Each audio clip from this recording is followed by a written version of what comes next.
कक्षा 11 में आज का टॉपिक रहेगा मानव का श्वसन तंत्र अर्थात रेस्पिरेटरी सिस्टम इन ह्यूमन।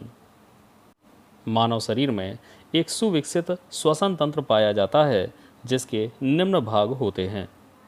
मनुष्य में श्वसन अंग जैसे कि नासिका, ग्रसनी, कंठ, श्वास नली, श्वसनिया, श्वसनिकाएँ तथा कूपिकाएँ ये सभी श्वसनांग हैं और इन सभी में जो सबसे प्रमुख श्वसनांग होते हैं उन्हें हम फेफड़े कहते हैं। तो हम पढ़ेंगे पहला भाग नासिका अर्थात नोज़। मनुष्य में दोनों नेत्रों के बीच एक उभरी हुई रचना जिसकी दिशा नीचे की ओर होती है उसे हम नासिका कहते हैं। इसके सिरे पर दो नासा छिद्र होते हैं अर्थात दो नॉस्ट्रिल्स होते हैं। नोज़ को सहारा देने के लिए दो नेज़ल बोन्स होती हैं। नासा छिद्र के अंदर की ओर दो अलग अलग मार्ग होते हैं जो अंदर की ओर जाते हैं। इन्हें हम नेज़ल पैसेज या नासा मार्ग कहते हैं। नासा मार्ग एक नेज़ल सेप्टम द्वारा एक दूसरे से पृथक होते हैं। अंदर की ओर दोनों नासा मार्ग इंटरनल नेयर्स अर्थात अंतः नासा छिद्रों द्वारा नासा ग्रसनी के ठीक पास में खुलते हैं। प्रत्येक नासा मार्ग में आगे से पीछे की ओर क्रमशः 3 भाग होते हैं जिन्हें हम वेस्टिब्यूल, ऑल्फैक्टरी रीजन तथा रेस्पिरेटरी रीजन कहते हैं। नासा गुहा के अगले चौड़े भाग को वेस्टिब्यूल अर्थात प्रगाढ़ कहा जाता है। बाह्य नासा छिद्र इसी में खुलते हैं। इस भाग में छोटे छोटे हेयर्स तथा स्वेद ग्रंथियाँ होती हैं जो वायु के साथ आने वाले धूल आदि के कणों को रोकने का कार्य करती हैं। इसके ठीक पीछे ऑल्फैक्टरी रीजन होता है जिसमें ऑल्फैक्टरी तंत्रिकाओं का जाल भी पाया जाता है। इस भाग को हम घ्राण अंग के नाम से भी जानते हैं क्योंकि यहाँ से हमें सेंस ऑफ स्मेल की क्षमता प्राप्त होती है। नासा गुहा का अंदर वाला भाग रेस्पिरेटरी रीजन कहलाता है जिसमें श्लेष्म कला या श्लेष्म उपकला अर्थात म्यूकस मेम्ब्रेन पाई जाती है जो म्यूकस का स्राव करती है और नासा गुहा की दीवार को नम बनाए रहती है। अब समझते हैं श्वसन तंत्र का दूसरा भाग अर्थात ग्रसनी या फेरिंग्स। मुख गुहा के पीछे की ओर एक कीपनुमा भाग होता है जिसे हम ग्रसनी कहते हैं। यह लगभग 12 सेंटीमीटर लंबी नली है। यह 3 भागों में बटी होती है। इसका पहला भाग नेज़ोफेरिंक्स या नासा ग्रसनी कहलाता है। यह तालू के ऊपर वाला चौड़ा और कोमल भाग होता है जिसमें एक जोड़ी नासा छिद्र खुलते हैं।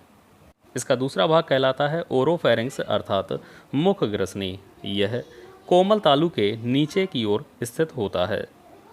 इसका तीसरा भाग लैरिंगोफेरिंक्स होता है जिसे हम कंठ ग्रसनी के नाम से भी जानते हैं। यह कोमल तालू के नीचे तथा कंठ जिसे हम लैरिंग्स कहते हैं इसके ठीक पीछे स्थित होता है। लैरिंगोफेरिंक्स में 2 मार्गों के छिद्र होते हैं।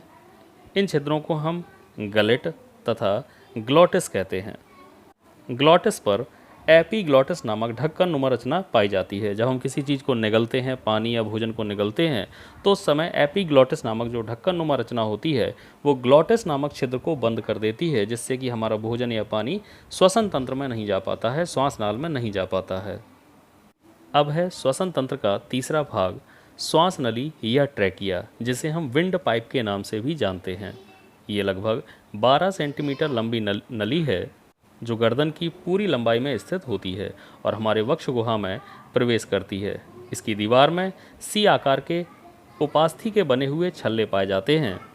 ये छल्ले श्वास नली को सिकुड़ने नहीं देते हैं या चिपकने नहीं देते हैं। श्वास नली अर्थात ट्रैकिया के शुरुआती भाग में एक रचना होती है जिसे हम कहते हैं लैरिंग्स अर्थात कंठ। पुरुषों में लैरिंग्स कुछ उभरा हुआ दिखाई देता है। इस उभार को एडम्स एप्पल के नाम से भी जाना जाता है। कुछ लोग इसे स्वर यंत्र या साउंड बॉक्स भी कहते हैं क्योंकि ये ध्वनि का उत्पादन करता है। स्वर यंत्र अर्थात लैरिंग्स की दीवार में लिगामेंट्स और झिल्लियों के द्वारा 9 उपास्थियाँ एक दूसरे से जुड़ी रहती हैं। इनमें से 3 पेयर्ड होती हैं अर्थात जोड़ीदार होती हैं जबकि 3 अनपेयर्ड होती हैं। कंठ के अंदर एक खाली जगह होती है जिसे हम कंठकोश कहते हैं या लैरिंजियल चैम्बर भी कह सकते हैं इसको। तो इस भाग में 2 जोड़ी वोकल कॉर्ड्स अर्थात स्वर रज्जु पाए जाते हैं। इनमें से एक जोड़ी ट्रू वोकल कॉर्ड्स तथा दूसरी जोड़ी के फॉल्स वोकल कॉर्ड्स कहलाते हैं। जब वायु लैरिंक्स से होकर गुजरती है तो स्वर रज्जुओं अर्थात वोकल कॉर्ड से के बीच से होकर गुजरने पर ध्वनि उत्पन्न होती है। यह ध्वनि बाद में मुख गुहा में जाती है, जहाँ पर हम इसे टंग अर्थात जिह्वा के द्वारा शब्दों में बदल देते हैं। अब समझते हैं श्वसन तंत्र का चौथा भाग श्वसनिया अर्थात ब्रोंकाई। ट्रैकिया वक्ष भाग में जाकर यानी थॉरैक्स रीजन में जाकर 2 भागों में बढ़ जाती है। इसकी प्रत्येक शाखा को ब्रोंकाई कहा जाता है और प्रत्येक ब्रोंकाई पर एक एक फेफड़ा जुड़ा होता है। ब्रोंकाई जैसे ही फेफड़ों में प्रवेश करती है तो ये पुनः कई शाखाओं में बढ़ जाती है। अब इसकी प्रत्येक शाखा को हम ब्रोंक्यूल्स कहते हैं।